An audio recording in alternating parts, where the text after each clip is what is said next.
answering some random questions, and let's see if we could have some fun. All right, let's go.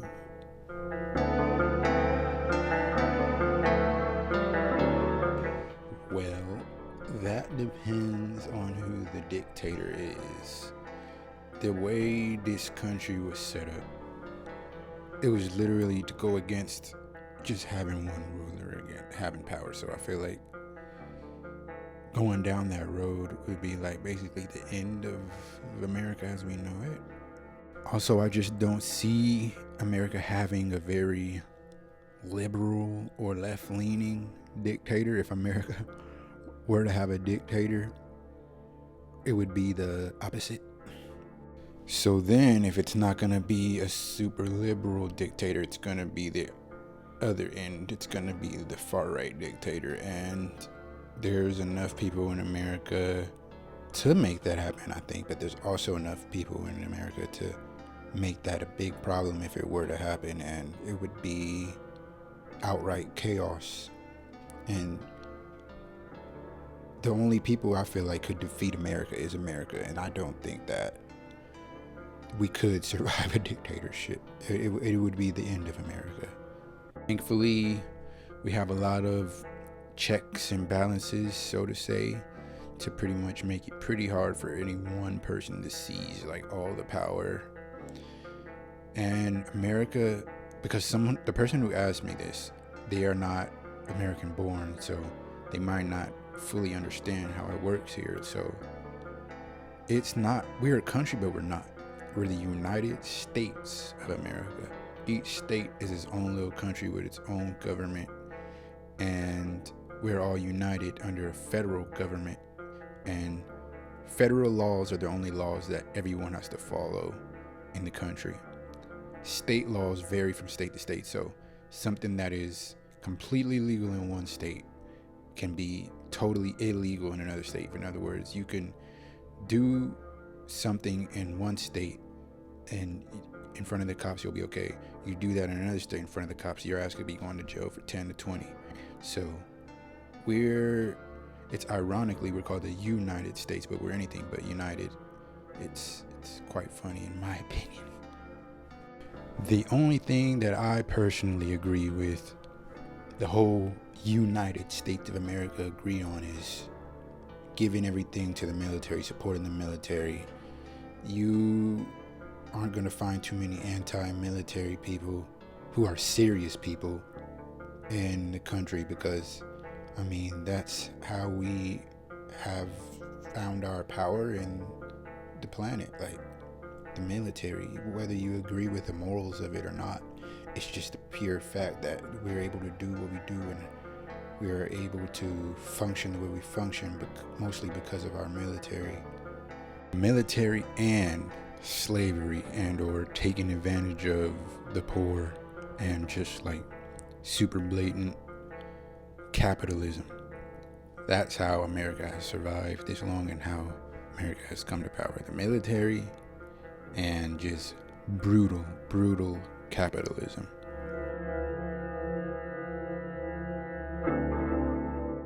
I don't believe they are. I really think this alien stuff is a distraction, and I'm a half-baked conspiracy head. Like, I don't let it bother me, but I know that there's like things going on that are not as they seem, and all of this alien stuff I feel like is a distraction. Like, I feel like if it was real, we would know. We'll know if it's some real alien stuff going on. Because it's not just going to be some stuff we could easily dismiss. Like the whole thing with Mexico showing off those little aliens that look like the aliens off Men in Black. Like, it's too easy to dismiss, and it's too easy to just be like, it would be much more compelling than that. Plus, I don't understand why people always assume that the government's just going to be able to control and dictate what an alien or how an alien is going to present themselves. Like, I'm of the belief that if there's aliens that are going to be able to come to Earth, and we know good and well that none of the planets in our immediate solar system don't have life, then they must have some super advanced technology to make their way all the way over here. And by all means, if that is true, then that means we're pretty much screwed if they don't like us. And they wouldn't really play by our rules at all. Also, they could be from somewhere much closer than deep space. They could probably be from some planets that's in our direct solar system that we either wasn't able to see or they were hidden from us. And maybe the government does have some type of deal or something to not reveal themselves, which I find ridiculous. But I guess if you're already going to believe that aliens exist, then that's plausible. Or they could be from the ocean that we supposedly have not really explored fully as far as it goes in the depths of the ocean, underwater. They claim that they haven't really explored the ocean that much compared to space. That's what they tell us, at least. I'm open to skepticism, but I'm not like ridiculous with it. I'm not gonna just think everything the government tells us is a lie, but I mean, come on. Simply put, everyone lies. So I wouldn't put it past the government to lie. I wouldn't put it past you to lie, and you shouldn't put it past me to lie. So that's how I think about it. I don't think of it super crazy like they're just doing everything. I don't believe that the government is always working against the public's interest at all times. It's just certain things, you know how it is.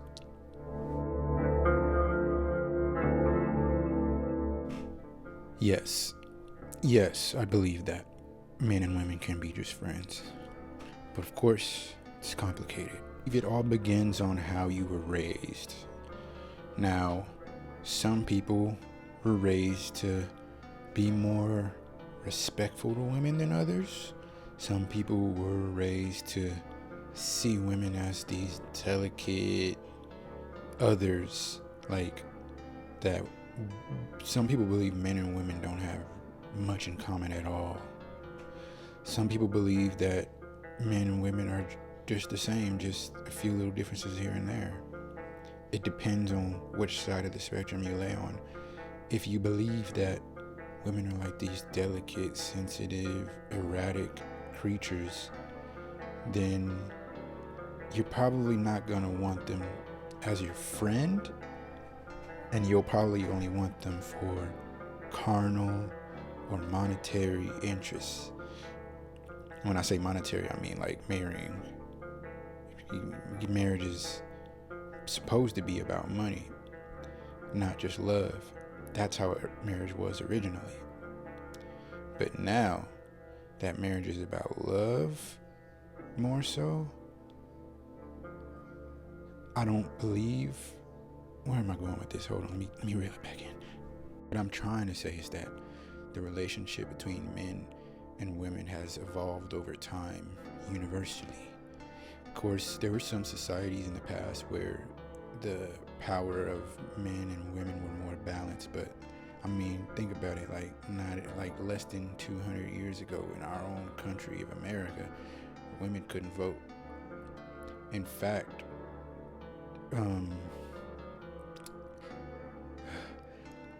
I'm scared to say it, but I was gonna say, they even let black men vote before white women in America. Like, that's how serious the sexism was in America. Not to say that racism wasn't serious. Racism is definitely more serious than sexism in America. I'll say that straight out. But it's just interesting that they were legally ready in a time where they was not messing with black people at all. They were legally ready to say that, okay, black man, you can vote, but white women, you can't. It's very interesting. But I have to preface that with they still made it very, very, very, very difficult for black men to vote, and to the point they were killing and maiming and just threatening and making it very difficult for them to vote. Whereas once women were able to vote, they weren't doing the same thing to white women. Like they weren't doing all that. Once they could vote, they let them vote. But they said they did a lot of things legally. I have to say that it's too important for me not to mention that. I'm sorry if you feel like I'm going off topic, but it's just very important that I mention that. Woo. But yeah, men and women can be friends. I feel there's still more I can go on with that, and I am going to go on with more. So it all comes down to respect. If you believe that another person, another human being, has their own freedom of choice, has the ability to survive and maintain on their own, and can be smart and can handle problems on their own, then yeah, you could probably be friends with them, because friendship requires there to be some sort of mutual understanding, some mutual respect. And if you don't believe that, then you probably aren't going to want to be friends with someone that you feel like is like, I don't know, just not on your level. I bet you thought I was mostly talking about men looking down on women. The kicker is, it goes the other way around too. There are a lot of women who think that men are just a bunch of grunt dum-dums who can't survive or make it without women at all, and they are the cradle of life. I mean, you can't have babies without a woman having a child. So there are a lot of women who take that as them being the end-all be-all for humanity. You can believe that, you don't have to believe that, but there are to say that a lot of women who just use men for their own interests and don't really care about men as people. Trust me, it exists. You guys might think that it sounds crazy or I'm being like anti-women or whatever, but trust me. Big question that I would love to indulge in. So, the evolution of hip-hop over 50 years. I'm a converted believer that the shiny suit era, which is known as when rap started to get into that flexing your style, flexing your clothes, your cash, your women, your cars, making bars specifically about that, was when hip-hop started to take its first like real nosedive and decline, and just content-wise, not production or talent or anything like that, but like the content of it was, because before the shiny suit era, a lot of the bars were more about telling stories and like your skill. They would be like very self-referential bars about how good you are at rapping. Like, I spit dope bars, yada yada yada. It would be about talent and just rapping about what you know, what you actually have, or you're telling some type of compelling story. But shiny suit era changed that, and it made it more accessible, which has its pros and cons. Because now, with the shiny suit era style, it makes it kind of more okay and cool to lie and like over exaggerate what you got. Like, if you could be wearing regular clothes, but you could rap about your favorite designer. Before shiny suit era, people weren't really doing that, because your reputation as a rapper mattered a lot more as far as like what you could prove. But shiny suit era was the beginning of the flexing kind of stuff we got now, where they're like, I got Goyard bag, I got chrome art, so I got this, I got that. It was not anywhere like that before. Of course, it's normal to us now, but before shiny suit era, that wasn't it. Think about this. Two of the earliest, most popular rap songs, The Message and Rapper's Delight. The Message, he was talking about what he knew and what he saw.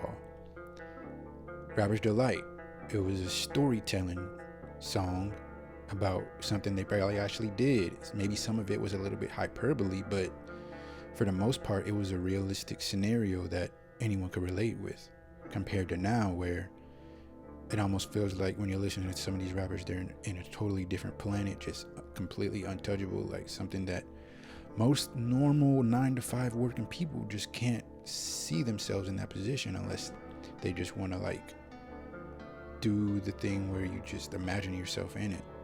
Hip hop in the beginning wasn't just about entertainment.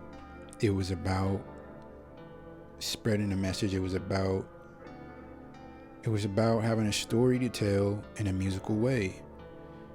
I mean, yeah, a lot of them were doing it for money. They were getting paid, but a lot of the people who would go out of their way to try to become a rapper were doing it because they actually believed in the power of hip hop and rap. Maybe I'm just too optimistic about how people were, or just too nostalgic, but that's, I mean, compared to now where like I can make a freaking rap song right after this and post it in less than 20 minutes.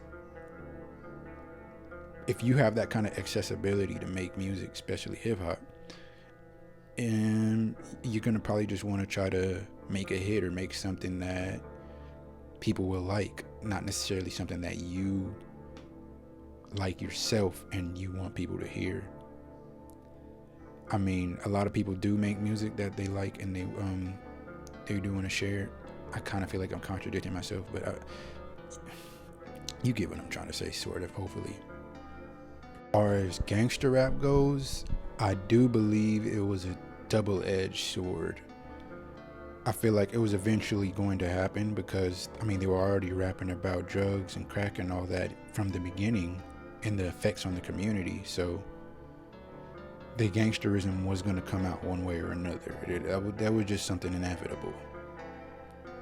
It was good because the original gangster rappers were trying to portray the realities of what was going on in the hood, and they weren't really necessarily glorifying violence.